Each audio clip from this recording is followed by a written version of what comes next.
All right, how do we do methods? How do we write a methods section? Well, first, we just got to look at our organization. So, one of the things is that APA uses a lot of headings. And, you can see the definitions here for each heading. Level 1 is centered, title case, bold, and centered, right? So it's title case heading. So that means if you have multiple words, they're both capitalized, it's bold and centered.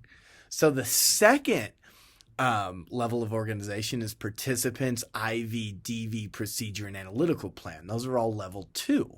So they're all at the same level, one level underneath methods. They are left aligned, bold, title case heading. Title case means capitalize each new word. All right. We also have level 3 headings. In this case, under my DV, there are 2 DVs, performance and happiness. Some of us might have 2 IVs under our IV condition. We eventually will. Well, then you put them both there. You can see specific IV, which I didn't name, is also a level 3. Those are just left aligned, bold, italic, title case headings. So title case, again, capitalize multiple words. In fact, looks like everything's title case heading, so that's great. And level 4, let's say if we have happiness as a measure, we have 2 measures, right? We have physiological self-report. For my IV, it could be empathy intervention. It could be whatever your IVs are.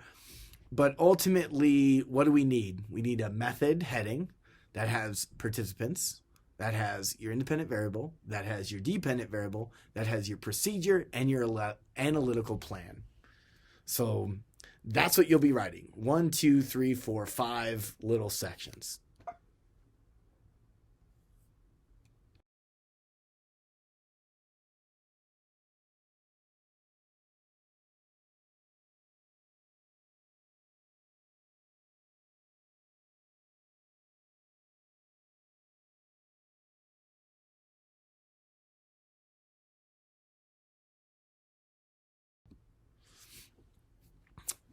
So first thing is your participants, and you can see the one from the paper that we're using as a model here, and it goes over a lot of paragraphs. Now, I don't think you need this many paragraphs for ours, but it does show us like a lot of important information.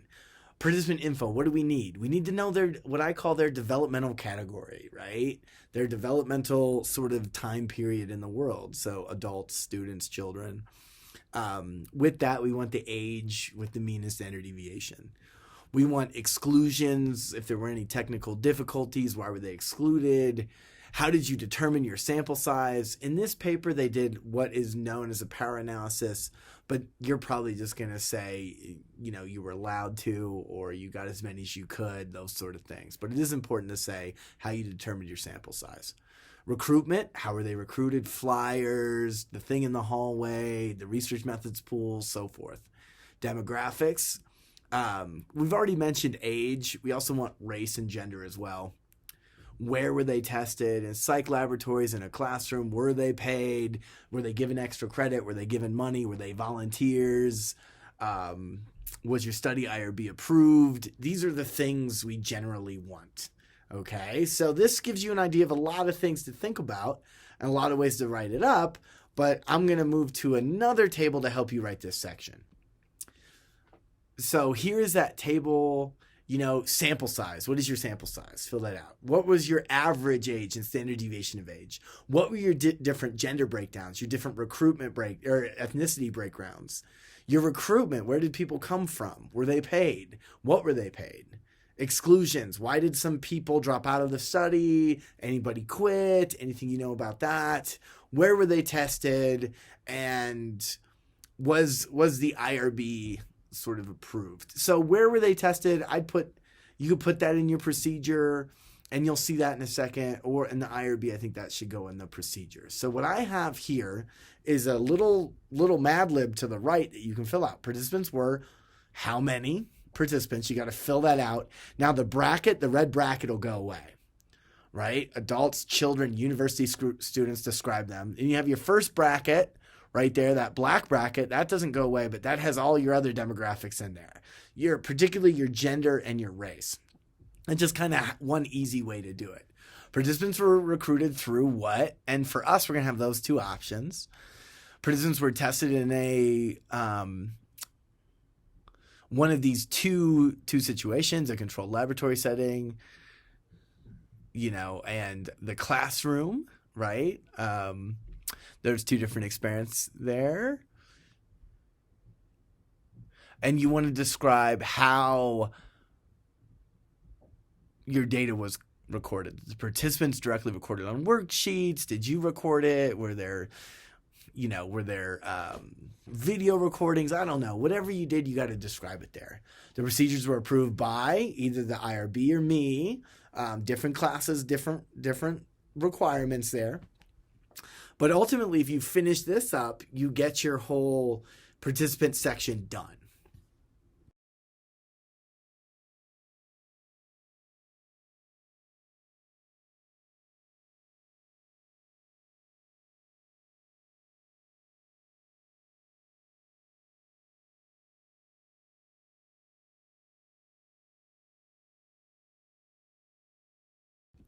The next section is your independent variable section. This one is represented in the document, but they call it procedure. This is kind of common. Not everybody agrees with me about labeling independent variables, but it's good enough and people do accept it as valid.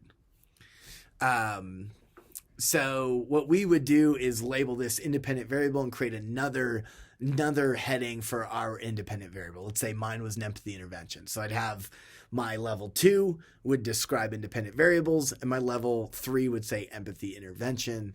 That's just to kind of keep everything consistent. And then they described condition 1 in one paragraph. Okay? You're going to see how they did it. All right? I'm not telling you to do anything with it. Just look at it. Now, in the second paragraph, they describe their second condition completely and provide direct quotes of their specific instructions. You need to do the same. Quote everything you can. We want readers to replicate this.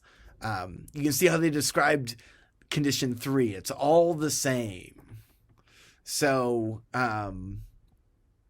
yeah, so that's essentially what you're doing there. So what you have to do is you need to have a heading that says independent variables, a second heading that defines your independent variable. Okay? Underneath that, you need to describe each independent variable as quickly as possible. Now, this took them a whole paragraph each because each condition had a lot. If your independent variables are differing by one word, you can use one sentence each. All I need is a complete description of your independent variable verbatim, words that they got, things that they saw. I need to be able to replicate this, so give me all the details here. As I was saying, I do want you to break up your independent variables from your procedure versus the model experiment. So we describe our independent variable in detail, then we describe our DVs in detail, then we describe our procedure and our analytical plan. All of this is needed for replication.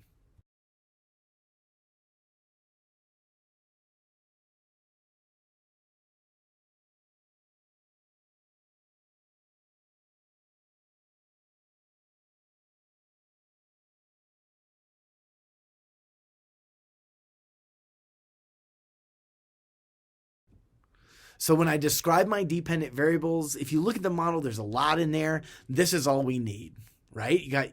You're going to need your verbatim questions and your verbatim response mechanism. What do I mean by that? Look at the heading, self-efficacy. Hey, that's a specific heading. Look at that. And we'll deal with the heading levels. Don't worry about it too much. But you see it has its own heading. That's telling me what the self-efficacy measure was. After completing the science game, children were asked 2 questions. Measuring their self-efficacy in science presented in randomized order. That's important there, right? One question addressed their self-efficacy in the science game. You can see verbatim right there. And the other question addressed their self-efficacy as scientists, verbatim right there. Following children's response to each of the questions, good versus not good, they were presented with a child-friendly scale with 3 circles that increased in size and were asked, are you a little good, not good, not good, or really good, not good? Responses could range from 0, really not good, to 5, really good.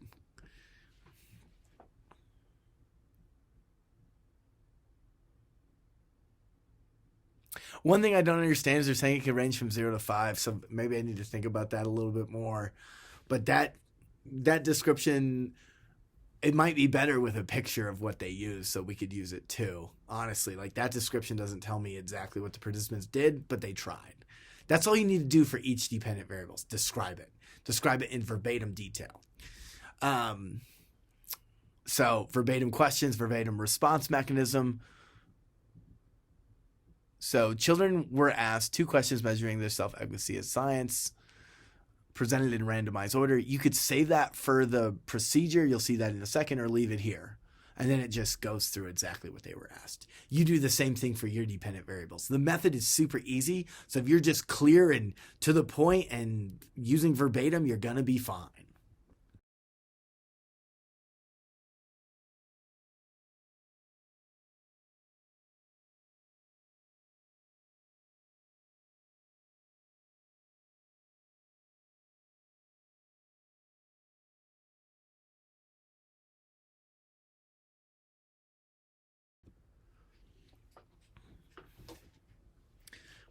So your procedure is essentially describing participants, what did they do when they got into the room? Well, when they got into the room, participants gave informed consent somehow, and then were instructed to do something, some way, right?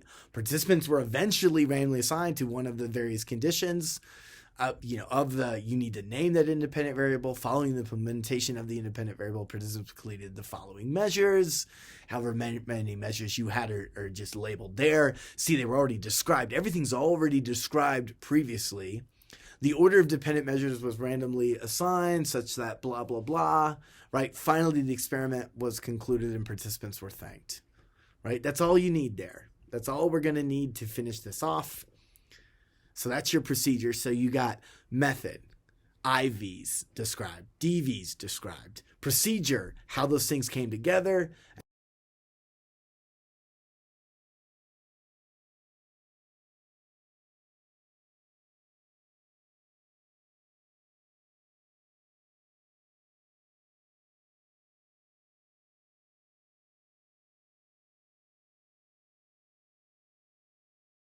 And then finally, your analytical plan, which some put in the results, but I'll just put it at the end of the method like the papers are doing now.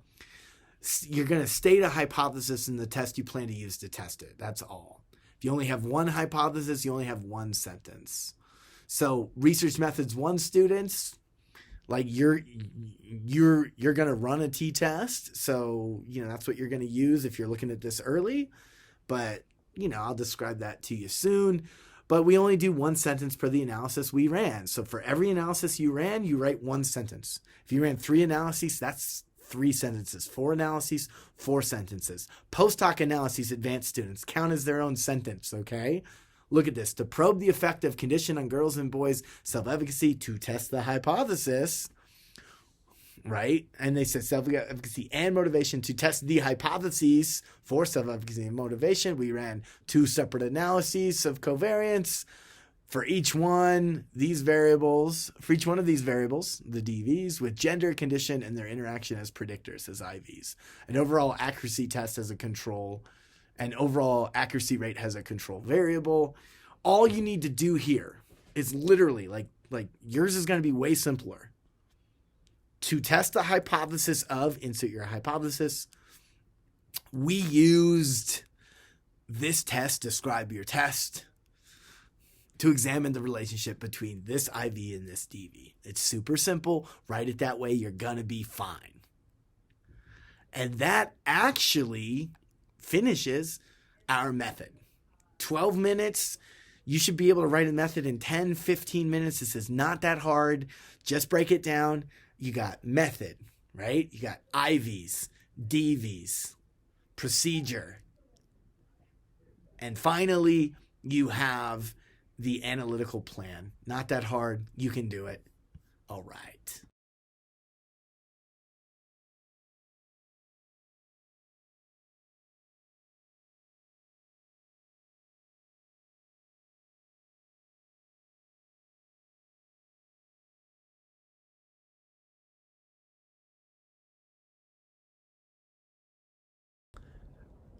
So now your job is kind of simple.